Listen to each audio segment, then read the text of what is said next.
தேவனை ஒரு நாளும் ஏமாற்றக்கூடாது. அவர் தம்மே கொடுத்திருக்கிறார். தம்மே கொடுத்தவருக்கு நாம் காணிக்கை செலுத்த வேண்டும்.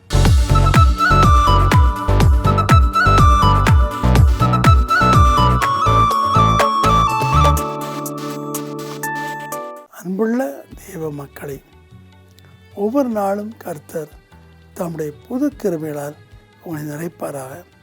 புது புது அதிசயங்களை உங்கள் வாழ்வில் செய்வாராக. இன்றைக்கு அநேக கிறிஸ்தவ மத்தியில், விசேஷமாய் மற்ற ஊழியர்களை குறை சொல்கிற போதர் மத்தியில் காணிக்கை கட்டாயம் எடுக்க வேண்டுமா, காணிக்கை கொடுக்க வேண்டுமா, இது என்ன பழக்கம், பிச்சைக்காரத்தனம் என்று சொல்லி பல விதங்களில் ஊழியர்களை தாக்குவதை நாம் பார்க்கிறோம். அதாவது நம்ம ஒருத்தரை ஃபோர்ஸ் பண்ணி காணிக்க வாங்கக்கூடாது. ஆனால் கர்த்தருடைய ஊழிய செலவிற்கு கண்டிப்பாய் காணிக்க தேவை. வேதம் தெளிவாக சொல்லுகிறது. யாத்ராம் 23:15, 34:20, உபாகமம் 16:17, நீ என்னுடைய சமூகத்திற்கு வரும்போது வெறும் கையாய் வராதே. உபாகமம் 16:23, 25, கர்த்தரனை ஆசீர்வதித்த எல்லாவற்றிலும் தசமபாகங்களை கொண்டு வந்து நீ செலுத்து என்று பார்க்கிறோம். தசமபாகம் என்றால் he will tithe. அதே போல் காணிக்கை ஹசார், அது ஹசார் என்று சொன்னால் riches and faith என்று அர்த்தம். ஆம் பிரியமான தேவ ஜனமே, கர்த்தருக்கு அவருடைய நாமத்துக்குரிய மகிமை செலுத்தி காணிக்கைகளை கொண்டு வந்து அவருடைய பிரகாரங்களில் பிரவேசியுங்கள். தேவனே நம்மை காணிக்கைகளை கொடுக்கும்படி சொல்கிறார். லூக்கா 21:1-3 இயேசு சொல்கிறார், இந்த ஏழை விதவை தனக்குண்டான எல்லாவற்றையும் கர்த்தருக்கு கொடுத்து விட்டாள். ஆம், காணிக்கைகளில் பல வகை உண்டு. சிலர் தங்களுடைய வஸ்துக்களை காணிகளை கொடுப்பார்கள், சிலர் தங்கள் நிலங்களை கொடுப்பார்கள், சிலர் கர்த்தரால் ஏவப்பட்டு 2 Corinthians 9:7 அவனால் விசனமாகவும் அல்ல, கட்டாயத்தின் பேரும் அல்ல, தன்னுடைய மனதில் நிர்ணயித்தபடியே கர்த்தருக்கு காணிக்கை கொடுக்கிறவன். சிலர் பணமாக கொடுப்பார்கள், சிலர் ஆலயத்தில் ஹெல்ப் பண்ணுவார்கள், ஊழியங்களை தாங்குவார்கள். எல்லாம் காணிக்கை தான். பட் எங்களை போல எளிமையான ஊழியக்காரர்களுக்கு ஊழியத்தை நடத்துவதற்கு பல தேவைகள் ஏற்படுகிறது. கர்த்தருக்கு காணிக்கையும் பொறுத்தையும் செலுத்தும் போது கர்த்தர் நம்மை ஐஸ்வர்யமுள்ளவராக மாற்றுகிறார்.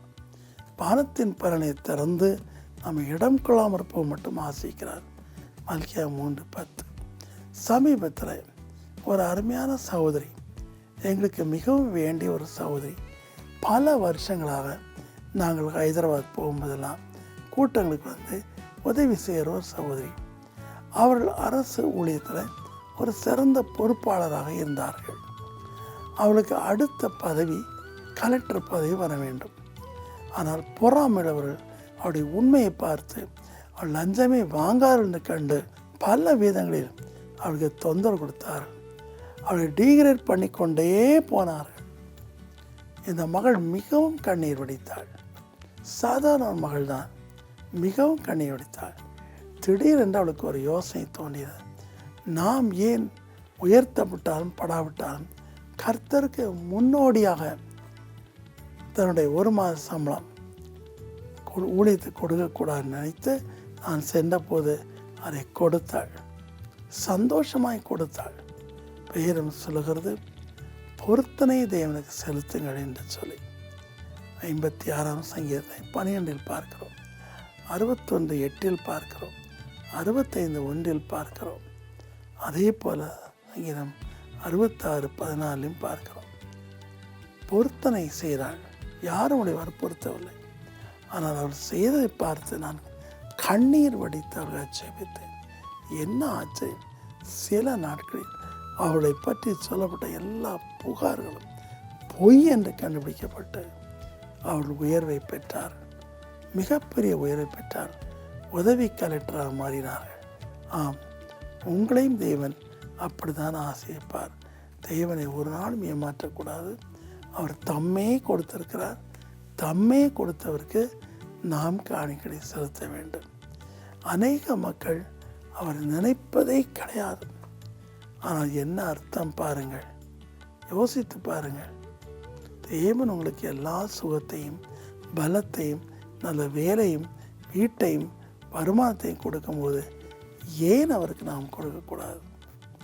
With faith Abraham paid the offering to Melchizedek.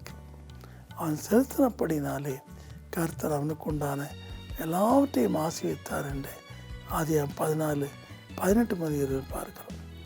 என்னை பொறுத்தளவில் நான் ஆசீர்வதிக்கப்பட வேண்டும் என்று கொடுக்க மாட்டேன், சந்தோஷமாய் கொடுப்பேன், சந்தோஷமாக கொடுப்பேன்.